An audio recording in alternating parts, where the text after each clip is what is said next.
NFT ou Non-Fungible Tokens, você sabe afinal de contas o que é isso?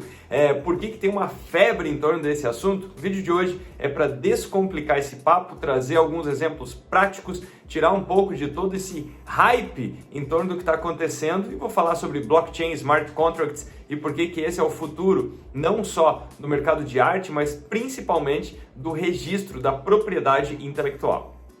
Vamos separar por partes cada elemento desse termo, né? Então, o que é um token? O token é um registro digital. A gente pode pensar como se fosse um contrato, uma chave. É algo que atesta que você tem a posse daquilo. Então, essa é a parte do token, né? Então, uma propriedade individual que você pode fazer o claim, né? Ou seja, você pode a qualquer momento provar que aquele item, que aquele bem é seu. Do outro lado, o que é a história do fungível e não fungível? Bom, nós temos que separar em duas categorias. O que é um item que é fungível? É aquele que não é único, ele pode ser trocado a qualquer momento. Então, um dos maiores exemplos é o dinheiro. Dinheiro, ele não é fungível porque o que acontece? Não importa se você tem a cédula A ou B. O que importa é que ela tem um valor e que você pode atestar esse valor, fazer essa troca em qualquer parte do mundo e você consegue fazer isso com muita facilidade. Então, o fato de você ter uma cédula, a parte importante é o valor dela, mas não o fato de que você tem aquela cédula específica. E aí um item não fungível é um item que é único, mas até então nós estávamos acostumados com os itens não fungíveis físicos, como por exemplo esse disco aqui. Esse disco aqui, ele é não fungível pelo fato de que ele é de uma série colecionável e, portanto, ele tem um número de série. Então, não existem dois discos iguais a esse aqui no mundo. Por isso que a qualquer momento ele pode ser, eu posso colocar preço nele, eu posso fazer uma troca, mas o fato é que não existe uma cópia dele no mundo, ao contrário de uma série de outros itens. Então é por isso que essa categoria dos não fungíveis normalmente está ligado a itens autografados, aqueles cards de beisebol tão conhecidos nos Estados Unidos, obras de arte e por aí vai. E aí o que começou a acontecer foi o seguinte, começaram a colocar esses tokens em blockchain, em obras, em itens que são não fungíveis, só que só existem no mundo virtual. Então o grande case que está sendo discutido é o case do artista, o Beeple. Ele tem uma obra interessantíssima, há quase 14 anos ele gera uma obra de arte todo santo dia. E aí no final do ano o que ele resolveu fazer? Ele colocou NFT em cada obra. Então quer dizer o seguinte, que a pessoa que comprar aquilo, ela é dona daquela obra de arte. Assim como alguém que fosse numa casa de leilão, comprasse um quadro, levasse para casa e aí ela tem uma prova de que ela comprou naquele determinado leilão e ela tem a posse do item. Só que fica mais fácil de entender, obviamente, porque você tem lá uma evidência física. Bom, o que aconteceu? Um colecionador comprou esse item da coleção do Beeple por $67 mil. Isso foi em outubro de 2020. Em janeiro desse ano, o que estava acontecendo é que algumas obras dele já estavam sendo comercializadas por $3,5 milhões. Só para você ter ideia, antes dessa venda dos mais de $60 mil em outubro, a maior venda que ele tinha concretizado no mundo offline, no mundo físico, tinha sido de $100. $100 por uma de suas obras de arte. E aí, como eu falei, em janeiro atinge $3,5 milhões e aí essa coleção dos 5 mil primeiros dias dessa sequência toda foi para leilão na tradicionalíssima casa Christie's e atingiu a bagatela de $69 milhões, o que o coloca entre os 3 artistas vivos com as obras mais caras já vendidas em leilão na história. O que mais está acontecendo? Foi criada uma categoria na NBA em que você compra um lance. Pois uma enterrada do LeBron James foi comprada recentemente por $208 mil. Só que o mais interessante dessa história é que é um vídeo, então eu não estou falando que o LeBron James gravou um vídeo exclusivamente para essa pessoa. É um lance de um jogo, só que é o equivalente digital a ter uma figurinha com número de registro. Só para você ter ideia, o dono desse cartão não tem nem os direitos de uso de imagem. Então, quer dizer, esse lance pode passar na TV, ele pode estar no YouTube, ele pode ter upload nas mais diversas plataformas e essa pessoa não está ganhando direitos autorais.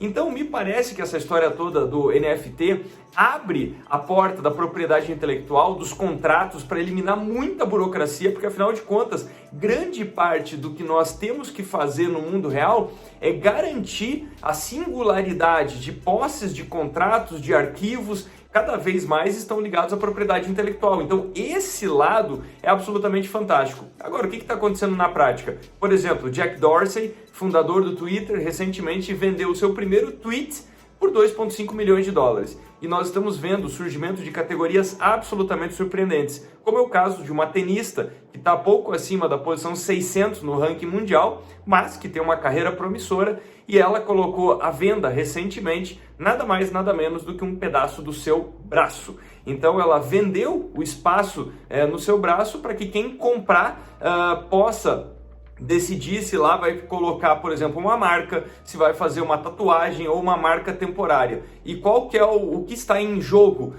Ela falou, se a carreira dela decolar, esse espaço vai aparecer nos canais de TV e tudo mais, então pode ganhar um espaço de mídia muito grande. O que a gente começa a ver também, por exemplo, a banda Kings of Leon recentemente lançou o seu mais novo álbum e ela vendeu em NFT o direito que quem comprar esse item poderá, nos shows que a banda fará no futuro, quando os shows voltarem, sentar na primeira fileira, ter direito a itens exclusivos, autografados, venda prioritária de itens como discos de vinil e por aí vai. Então o que eu começo a ver é o surgimento de um mercado de itens exclusivos. Eles estão extremamente ligados à vaidade, extremamente ligados a endinheirados, que afinal de contas eles querem mostrar que eles têm a posse desses itens. Então nós estamos passando pela era da digitalização de toda essa economia. Afinal de contas, como vocês sabem, por exemplo, o falecido sócio do Bill Gates, o Paul Allen, tinha uma das maiores coleções do mundo de instrumentos musicais.